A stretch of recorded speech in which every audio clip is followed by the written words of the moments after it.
deuxième soirée de la petite édition. La soirée de la petite édition, pour les gens qui ne sont pas habitués, c'est une idée un peu folle qui est née il y a un an, de mettre en valeur un petit éditeur, de présenter un catalogue complet d'un petit éditeur en parlant des textes avec l'éditeur lui-même, avec ses auteurs et avec toutes les personnes qu'il a bien voulu inviter. Ce soir, on reçoit D'un Noir Si Bleu, un éditeur bourguignon, et avec nous pour en parler, Pascal Arnaud, voilà, l'homme derrière D'un Noir Si Bleu. C'est ça. Et trois de ses auteurs, Isabelle Minière, Benoît Fourchard et Corinne Pourteau. Alors on va parler de plein de choses. Le texte que j'ai choisi, donc de Manu Claus, Visiter le Purgatoire, est assez représentatif de la maison finalement, puisqu'on y croise à la fois des choses très drôles, énormément d'émotions, et en même temps une noirceur assez caractéristique du ton de la maison. Alors on va commencer très simplement. Pascal, est-ce que tu peux nous parler de ta maison, nous présenter D'un Noir Si Bleu? Bien, et donc en fait, le fait de dire que c'est une maison bourguignonne n'est pas tout à fait vrai.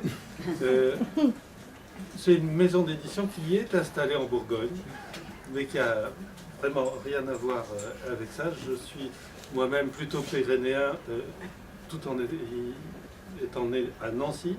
Enfin, voilà, donc c'est Pyrénées au sens large. Donc la maison est à peu près aussi bourguignonne que moi-même.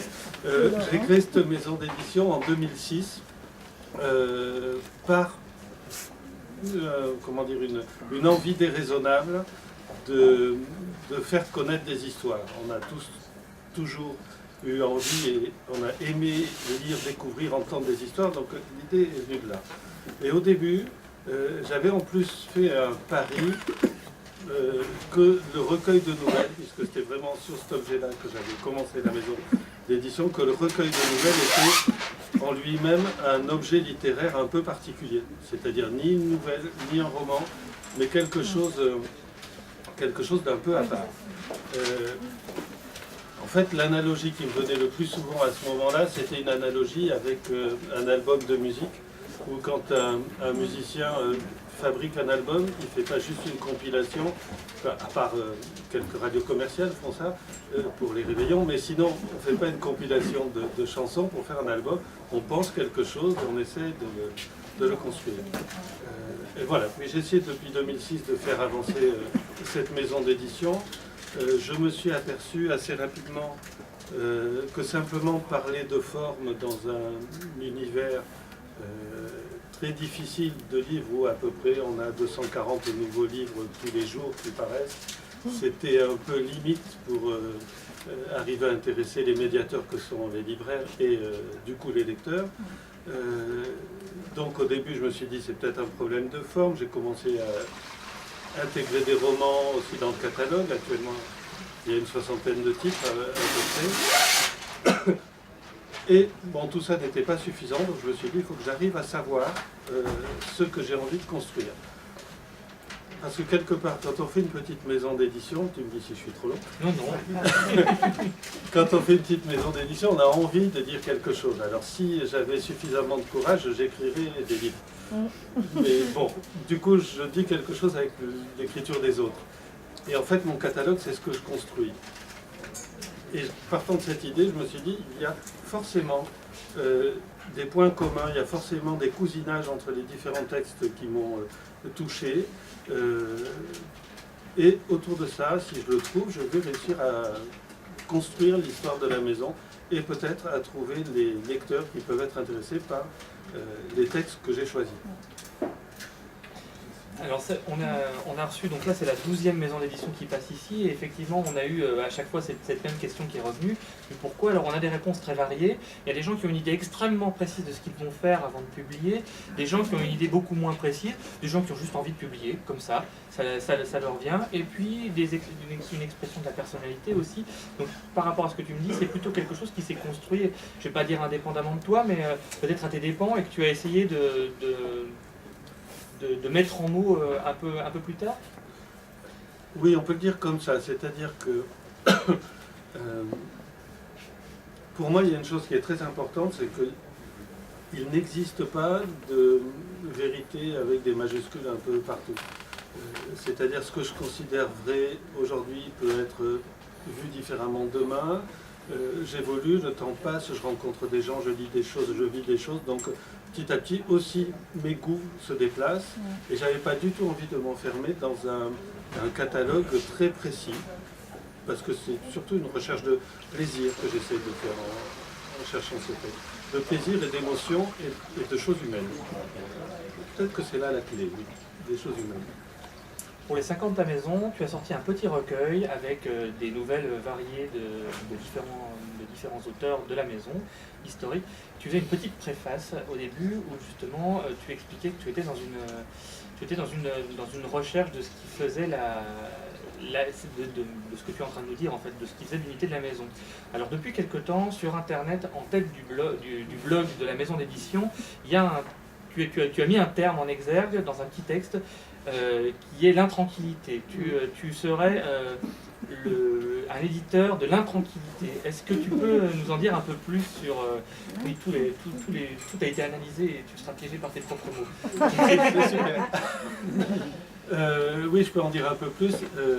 J'aime bien ce mot, mais en même temps, je l'aime pas tant que ça parce qu'il est tellement référencé sur Michaud et surtout sur Pessoa que je ne connais ni l'un ni l'autre, que si on rentre vraiment dans l'analyse du mot lui-même, je vais forcément être piégé. Ça, c'est sûr. Quelle est ton idée de la tranquillité? Alors, mon idée à moi, c'est que comment dire, c'est qu'à la fois, il me semble, enfin à ma lecture, il me semble que le monde entendu comme société, comme groupe humain organisé ou désorganisé, est toujours en questionnement, est toujours en but à des tas de difficultés, à des tas de réorganisation permanente qui se font harmonieusement des fois, pas harmonieusement d'autres fois. Tout ça est un peu compliqué. Et dans ces groupes humains, il y a des gens qui vivent des choses qui sont faciles à vivre ou pas, qui sont joyeuses ou pas, ou en même temps les deux. Et du coup, j'avais envie de trouver des textes qui parlent de ça, mais qui parlent de ça aussi à une échelle humaine. C'est-à-dire que dans tous les textes que je choisis, il n'y a surtout pas de point de vue politique. Je ne fais pas de littérature sociale au sens classique du terme. Si je prends un thème particulier parce que le roman m'intéresse, c'est les relations des personnages dans le roman avec leur environnement entre eux et les résonances que ce texte-là a provoqué chez moi, qui font que ce texte me fait envie, que j'ai envie de le faire vivre. Et que du coup, je pense que je peux peut-être trouver des lecteurs qui vont ressentir le même plaisir.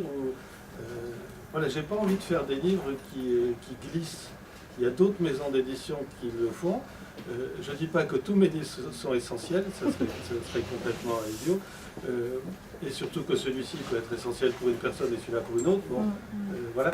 Mais l'idée, c'est ça. Alors, mon idée de la tranquillité, c'est ça. C'est une personne humaine qui est plongée dans une société, et tous les deux à différents niveaux, la personne et la société dans laquelle elle est, ou les différentes sociétés, ont des tas de difficultés d'incompréhension et, comment dire, par l'humour, le sentiment, le rêve, tout ça devient vivable. On ne va pas dire excellent toujours, mais vivable. Donc la tranquillité parle en fait dans l'examen du vécu. Ah, complètement. Ah oui, oui. C'est, vraiment, c'est vraiment la base. Et les 3 livres dont on va parler ce soir de façon plus précise sont exactement là-dessus. Et franchement. À l'origine d'une maison, il y a souvent un texte ou un ensemble de textes, ou un recueil de nouvelles peut-être. Quel était celui qui a été le déclencheur et qui a dit c'est celui-ci le premier? Ou c'est celui-ci tout simplement? Ben, le premier recueil de nouvelles que j'ai publié, c'était Absence, qui est arrivé vraiment au bon moment parce que j'avais du coup envie de faire ça, mais de faire une maison d'édition. Absence de Corinne Courtauld. Voilà, c'est ça, de faire une maison d'édition dans la capitale littéraire qui est mon petit village bourguignon. C'était pas très très facile. Déjà ce texte-là, c'était vraiment un point de vue interne sur la totalité des textes. Et il y avait déjà cette, comment dire, cette chose que j'adore dans les nouvelles, c'est que c'est de l'économie. C'est qu'on dit peu pour que le lecteur ressente beaucoup. Et là, je veux dire, ok, je me suis dit, j'ai cette envie, j'ai ce texte, et ben on y va, allez. Donc qu'est-ce que c'est Absence? Est-ce que tu peux nous présenter le recueil? Ah bah, peut-être que Corinne peut en parler mieux puisqu'elle a écrit. Un petit peu vieux maintenant, mais... Qui vu Non, pas pour l'éditeur, le recueil.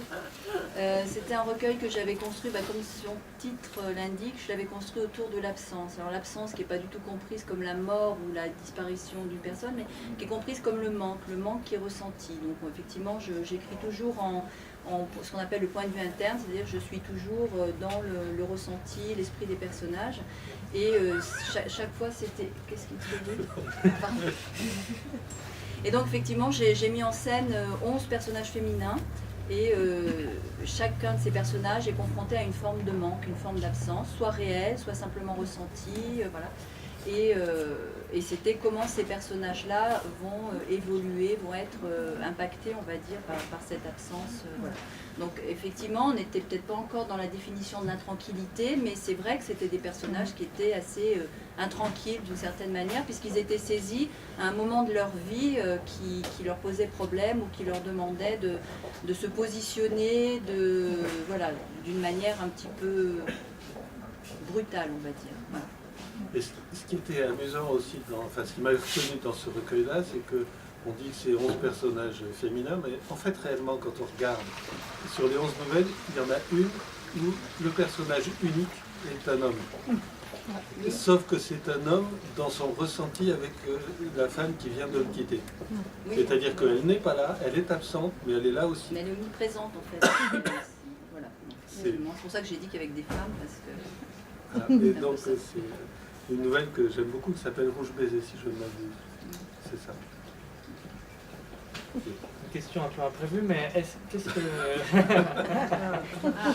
Mais c'est bien de sortir des sentiers battus, et même pas battus. En fait, du point de vue de l'auteur, c'est une responsabilité à porter d'être le premier texte d'un éditeur. C'était pas mon premier texte à moi, oui. C'était pas le premier, parce que j'avais déjà publié en littérature jeunesse, donc moi j'avais ce recueil de nouvelles et c'était le premier en littérature, ce qu'on appelle la littérature blanche pour les grands, quand je dis pour adultes, on regarde toujours dans la rue, donc je préfère dire blanche maintenant. Donc il fallait que je trouve un éditeur, donc forcément non, ça m'a pas, je veux dire, on recherche d'éditeurs et puis voilà, des difficultés pour un auteur qui n'est pas très connu, de placer un recueil de nouvelles. Et c'est vrai que le fait que j'ai été éditée en jeunesse ne m'a absolument pas aidée. Et donc, c'est que je connaissais Pascal, qu'il avait ce projet de maison d'édition. Donc les deux projets se sont rencontrés à ce moment-là et ça a permis quelque chose.